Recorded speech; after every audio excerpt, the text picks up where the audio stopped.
اور اس سسٹم کو آپ جوڑیے ایک حدیث سے.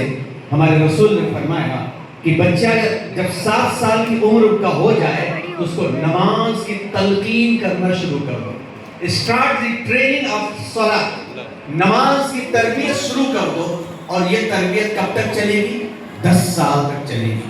7 سال سے لے کر کے 10 سال تک آپ فرض نمازوں کو کاؤنٹ کریں تو وہ فرض نمازیں 5475 مرتبہ بنتی ہیں.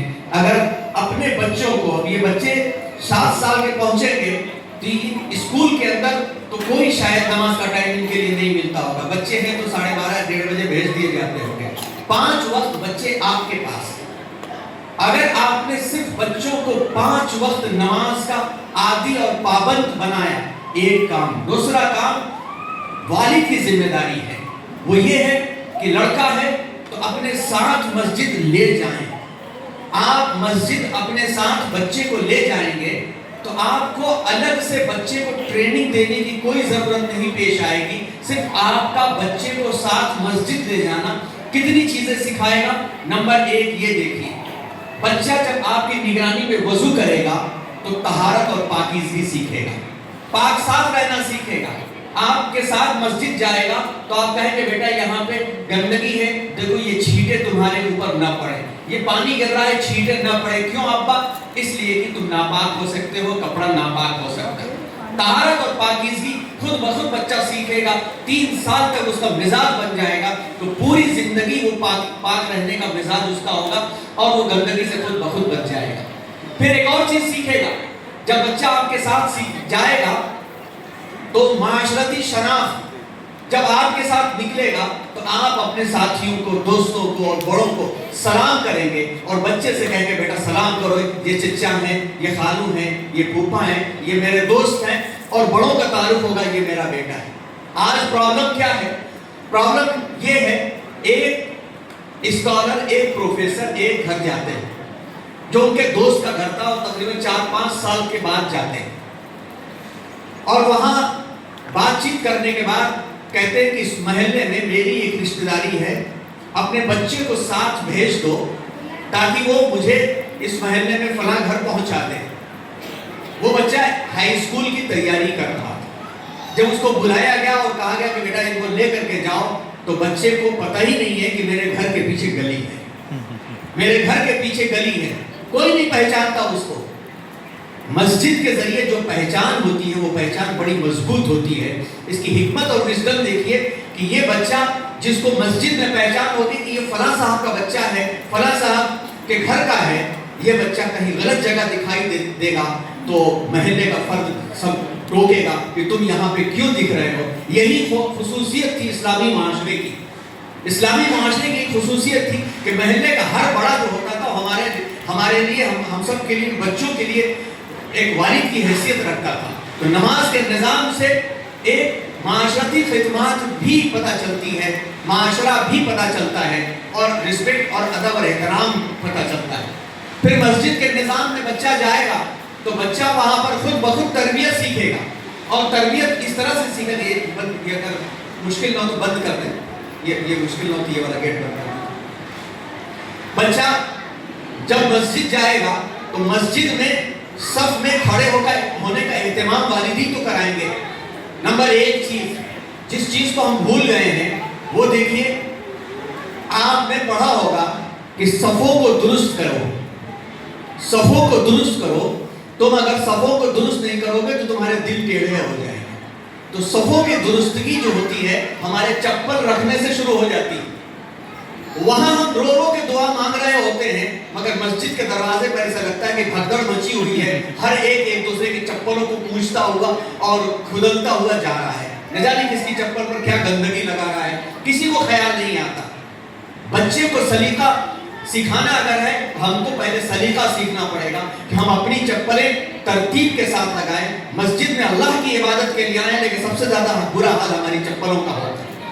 بچوں کو بھی ترتیب کے ساتھ چپل رکھوائے اور یہ بتائیں کہ صفوں کے نظام کی درستگی یہیں سے شروع ہو جاتی ہے کہ اللہ کے دربار میں جانے تو اپنی چپل بھی عزت اور احترام کے ساتھ رکھیں اور بچے کو یہ بھی دکھائیں کہ کسی کی چپل کو مارنا یا کسی کی چپل پر چڑھنا یہ بھی ادب کے خلاف ہے. پھر مسجد میں بچہ پہنچا تو صف میں بچہ کھڑا ہے تو یہ دیکھے گا کہ ایک ہی صف میں کھڑے ہو گئے محمود و ایاز، نہ کوئی بندہ رہا اور نہ کوئی بندہ نماز، کہ مالک اور آقا ایک ہی صف میں کھڑے ہیں، وہاں پہ کوئی اونچ نیچ نہیں ہے۔ ایسا نہیں ہو سکتا کہ یہ پریزیڈنٹ ہے کسی ملک کا تو اس کے لیے آگے جگہ رکھی جائے، ایسا مسجد میں ہرگز نہیں ہوتا۔ چپل کے پاس جگہ ملے گی تو چپل کے پاس ہی اس کو نماز پڑھنی پڑے گی، یہ نظام سیکھے گا۔ والد اگر ایک اہتمام کر لیں کہ بچے کو اپنے ساتھ مسجد لے جائیں تو یہ 5475 دن مرتبہ اتنی تربیت ہو جائے گی کہ بچہ طہارت اخلاق بھی سیکھے گا، طہارت مزاج بھی سیکھے گا، اور لوگوں کے ادب اور احترام بھی سیکھے گا، مسجد کا نظام سیکھے گا، نماز پڑھنے کا سلیقہ سیکھے گا، نماز پڑھنے کا طریقہ سیکھے گا۔ اور یہی حال بچیوں کے لیے بھی، کہ مائیں جب بچیوں کو صبح اٹھانے لگیں گی اور صبح اٹھا کر کے ان کو مصلی پر اپنے ساتھ بٹھائیں گی تو بچیوں کو ادب، اخلاق اور کردار سب کچھ سیکھنے کو خود بخود مل جائے گا۔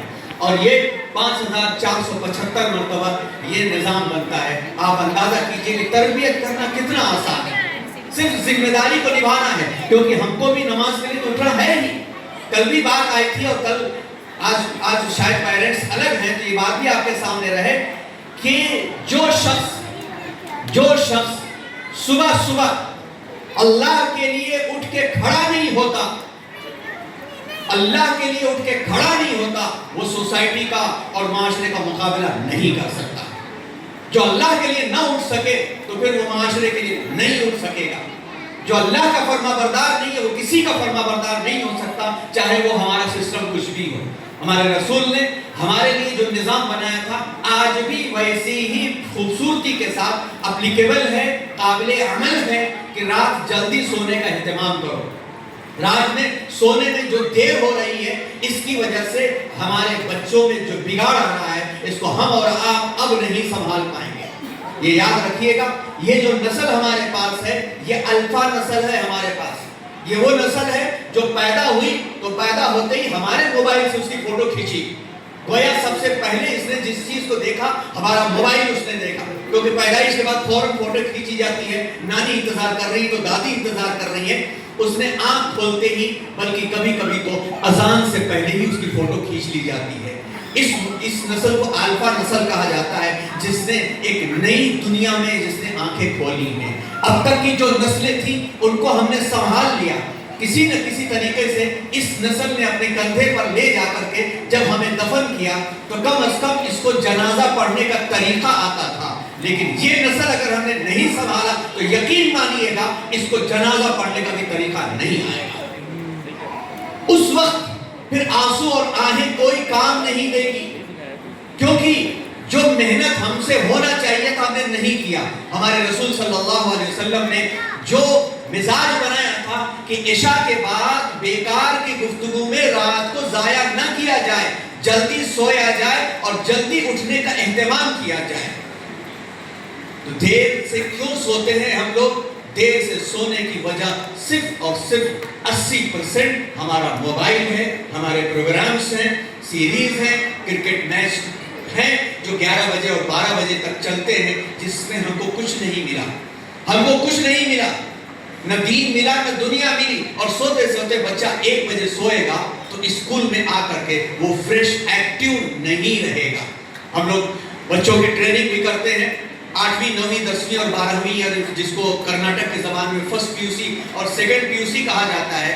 عام طور پر منڈے کے دن، پیر کے دن، سوموار جس کو کہا جاتا ہے، سوموار کے دن عام طور پر 11 بجے تک بچے کلاس میں آ کر کے ڈل ہوتے ہیں، اور کیمرے لگے ہونے کے باوجود بھی اگر کلاس میں ٹہل کر کے نہ پڑھایا جائے تو وہ سر جھکاتے جھکاتے بالآخر اپنی ٹیبل پر سجدہ ریز ہو جاتے ہیں، سو جاتے ہیں، باقاعدہ سو جاتے ہیں۔ کاؤنسلنگ اور انٹرویو میں یہ بات پتہ چلی کہ اتوار کے دن کوئی 2:30 بجے سو رہا ہے، کوئی 3 بجے سو رہا ہے، کوئی 4 بجے سو رہا ہے۔ جو 3 بجے سوئے گا، 4 بجے سوئے گا، ظاہر سی بات ہے کہ وہ 8 بجے بھی نہیں اٹھ سکے گا۔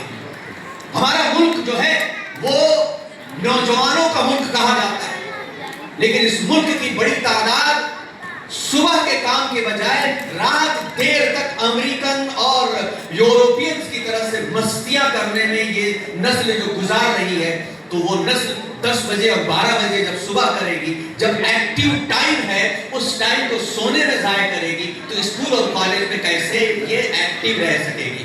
اس سلسلے میں ہم دوسری قوموں کی بات نہیں کرتے، اپنی قوم کی بات کرتے ہیں کہ ہمارے یہاں صبح کی نماز، صبح کا اٹھنا فرض ہے، اور اس طرح سے فرض ہے کہ صبح کے معاملے میں اللہ کے رسول صلی اللہ علیہ وسلم نے دعا فرمایا، اللہم بارک لامتی فی بکورہا، اے اللہ میری امت کے صبح کے کاموں میں برکت عطا فرما۔ پھر سے یہ حدیث سنیے اور اس کا پریکٹیکل ایسپیکٹ سنیے۔ اللہ کے رسول نے کیا فرمایا؟ اے اللہ میری امت کے صبح کے کاموں میں برکت عطا فرما۔ جو صبح جاگا، حضرت ایک عالم فرمانے لگے کہ جب صبح صبح اٹھ کر کے گوانا دودھ نکالتا ہے تو اس کے دودھ بیچنے میں اللہ برکت دیتے ہیں۔ صبح صبح ایک کسان ہل چلاتا ہے، اللہ اس کے ہل چلانے میں برکت دیتے ہیں۔ ہم اللہ کے لیے اٹھیں گے تو اللہ کو نہیں برکت دیں گے؟ کیوں نہیں برکت دیں گے؟ جو کام انسان کرے گا اس میں برکت ہوگی۔ ہماری قوم سوئے گی تو اس کے سونے میں برکت